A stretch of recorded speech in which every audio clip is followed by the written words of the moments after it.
Hey guys, it's Alex, and there we go. It's a little dark there. Anyway, I wanted to say, real quick, that there is a game. Pretty sure most of you older gamers that have grew up in the Super Nintendo era. I didn't really do it. I kind of grew up in the PlayStation 1 era. But anyway, for those who don't know about Super Nintendo, I imagine you all do. But there's a game on there that I did not know about until recently. My cousin has told me once a while ago a game called Pocky and Rocky 1 and 2. He has a second one as well, which is kind of hard to find, so kudos to you, boy. Anyway, so I'm like, Pocky and Rocky, what kind of game is that? And he kind of explained to me, I don't remember how he said it, but so, one day he said, no, I'm going to bring it over. I'm like, okay, alright. So he brought it over, he had to bring his Game Genie, because let me tell you, this game is fucking hard. And, let me just start saying that, most games of today, I'll give you an example. New games that came out recently, Sonic Generations and Batman Arkham City.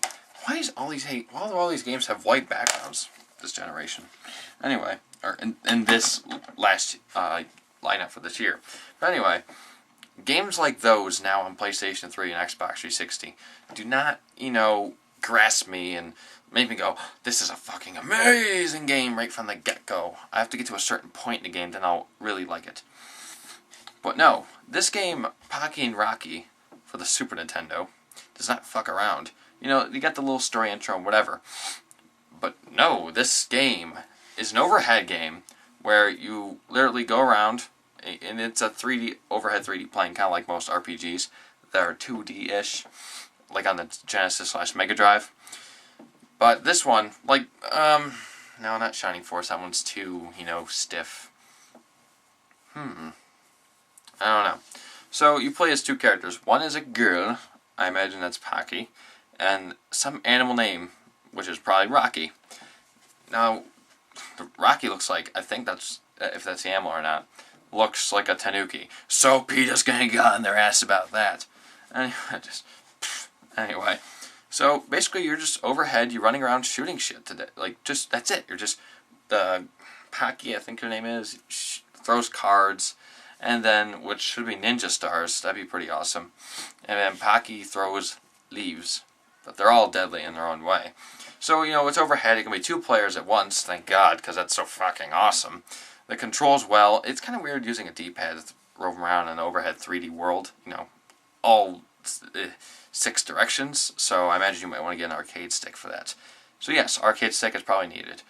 I wonder if there's something similar to the NES Advantage for it. I don't know. Anyway, so yeah, it's 2-player co-op, and let me tell you, this game is not easy. Not easy at all. I mean, you first start off, he's like, are you sure you don't want to use the Game Genie, because this game is freaking hard. So, let me explain this to you. You have 3 hearts each character, and you have 2 lives. 2 lives. After you lose those lives, it's game over. It's not like you're on level 3, for example. You go back to level 1. You start the level over again, but it does get a little annoying because the levels are actually really long for that type of game. So it's pretty much arcade style because it's that hard. L and R buttons on the top use your special attacks, which you only can use one at a time. I think you can do them a few times, but you probably need to power up every time you want to use it. I think it's the Y button, because the X and Y are a little different than the 360 and whatever. So the Y button shoots your cards, your leaves, and then the X button, I don't remember what that does. Oh, you dive forward. Now if you're just doing it normal, you'll just quickly jump out of the way of enemy fire. But if you have 2-player on, you hit somebody you hit your friend by diving into them, they just start going like a pinball, bouncing off the walls. It's like, fucking with you. But you're pretty much invincible in that state, so I guess that could help in a way.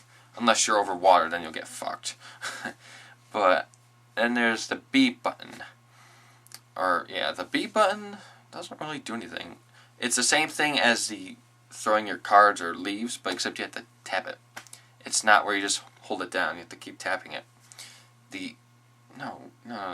The A button. All right, the B button is God damn it.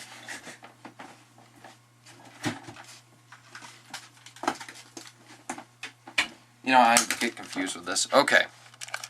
Fire shit. Dive. And this, just you have to push the button to keep firing. Now, this button here, B.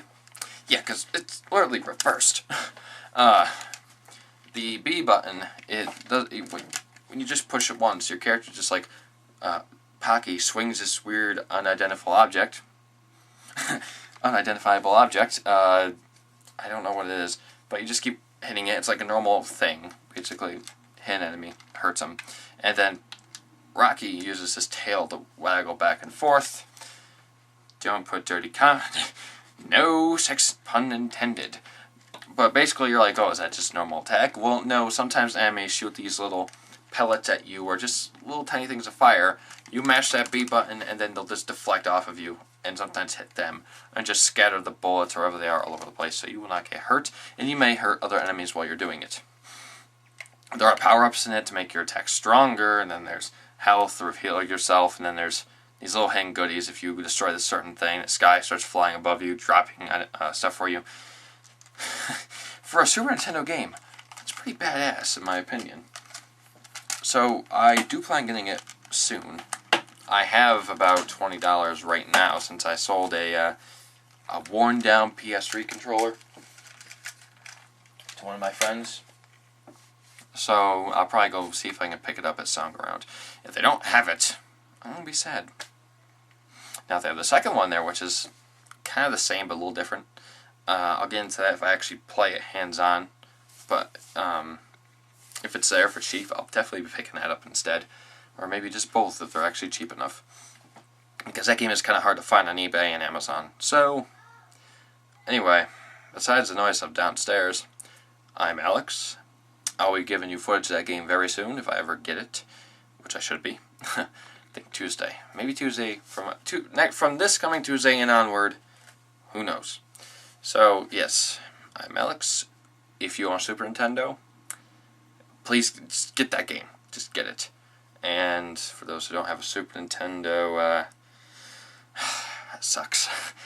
That really does. I actually haven't owned a Super Nintendo since I was actually 5. And I finally just got one not too long ago, back in December. Or maybe it was November. But yeah. Anyway, I'm Alex. This game's fucking awesome. You will not regret it if you are a Super Nintendo fan or just a fan of the 16-bit era. Anyway, see you later.